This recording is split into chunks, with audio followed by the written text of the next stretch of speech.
Unlock the secret to a pain-free arm while pitching. It's not what you think. I'm Aaron Robinette, head coach of Athletic Power and Performance.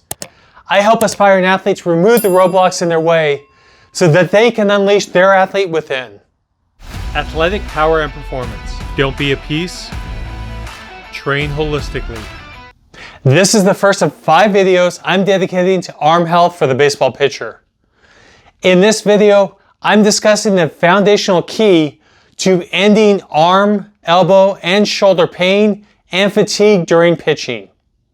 This starts with looking at your entire body for restrictions that lead to overusing your arm to deliver your pitches. In this video, I will discuss why restrictions in the rest of your body can lead to arm, elbow, and shoulder pain, fatigue, and injury. Next, I will cover some of the key areas to explore so that you can find areas that you may have restrictions that will lead to you overusing your arm. Finally, I will discuss how to approach and remove these restrictions so that you have less arm fatigue and more velocity in your pitches. Point number 1. When you have restrictions in your body that get in your way of your pitching motion, you will tend to overuse your arm to make up the difference. For example, the ability to twist your body is a major need to effectively pitch a baseball. If you have a restriction in your spine, this will limit your ability to twist your body, and you will need to make up the difference by overemphasizing your arm in the throwing motion. This will put more stress on your arm, often specifically in your shoulder or your elbow. Over time, this will cause fatigue and pain in your arm, often leading to an injury. Point number 2. To find these restrictions, you need to look at each aspect of the pitching motion and any area that can limit this motion. Starting from the ground up, we need to look at your feet. Are there any restrictions in your toes, your ankles, or any painful areas and other parts of your feet? If you have limited mobility in your big toe of your plant foot, for instance, this will limit your entire body in the pitching motion.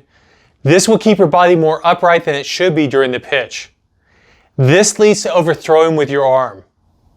Next, we need to look at your lower body, your calves, your quads, your hamstrings, for restrictions in the range of motion in these muscles, which will again limit the pitching motion. Then we need to look at your hips for any restrictions. Restricted hips or hips that are in torsion, what that means is one side of your pelvis is tilted forward more than the other side. This will cause a pre-rotation throughout your entire body. This will reduce your power and velocity in your pitch, which will lead you overthrowing in an attempt to make up for this lost velocity.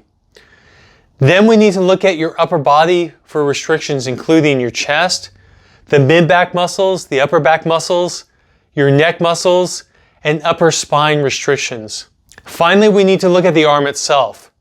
Are there any restrictions in your biceps or triceps? Often tightness, pain, or injury is a result stemming from other areas in the body rather than the arm itself. But we still do need to clear the arm to make sure there's no restrictions. Any pain or injury in your arm is usually the end result of some other cause, which includes what I've discussed already in this video and what I'm discussing in this entire series about arm health. You can find out more about the other aspects of arm health up in this link right here.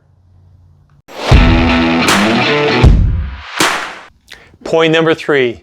How to approach these restrictions in your body. I've covered a lot of areas within your body. It is beyond the scope of this video to go into detail about how to determine areas such as spinal restrictions or pelvis torsion in your body. I do this in a comprehensive physical assessment that takes specific tools and expertise. However, you can go a long way to performing a self-stretch assessment to determine areas within your body that are tight and therefore causing restrictions in your body. Perform the following stretches to determine which areas that you're tight. Neck side stretch. Neck rotation stretch. Levator stretch.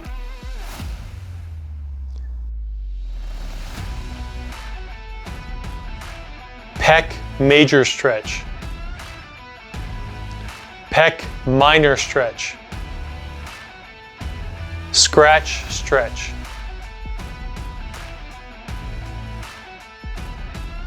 IT band stretch, squat stretch,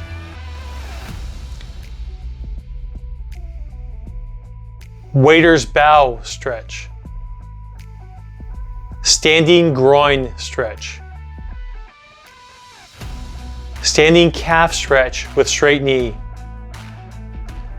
standing calf stretch with bent knee, lunge stretch, kneeling groin stretch, 90-90 hip stretch, prone quad stretch, lying hamstring stretch, lying trunk rotation stretch, rhomboid stretch with Swiss ball, lat stretch with Swiss ball, side stretch over Swiss ball, upper back and abdominal stretch on Swiss ball. When you perform this stretch assessment, you're looking for any tightness or restrictions with any of these stretches. Any area that you discover a restriction in, this is a stretch that you need to perform on a regular basis. Most of these stretches address both sides of the body. In the case where you discover one side is tight and the other is not, stretch only the tight side. If you discover that both sides are tight, but one side is tighter than the other side, you want to make sure to stretch the tighter side at least 2 times more than the less tight side. Stretch each tight area at least 20 to 30 seconds for a minimum of 2 times per stretch. The exception is with the neck area. Start any neck stretches for only 5 to 10 seconds and see how your neck responds.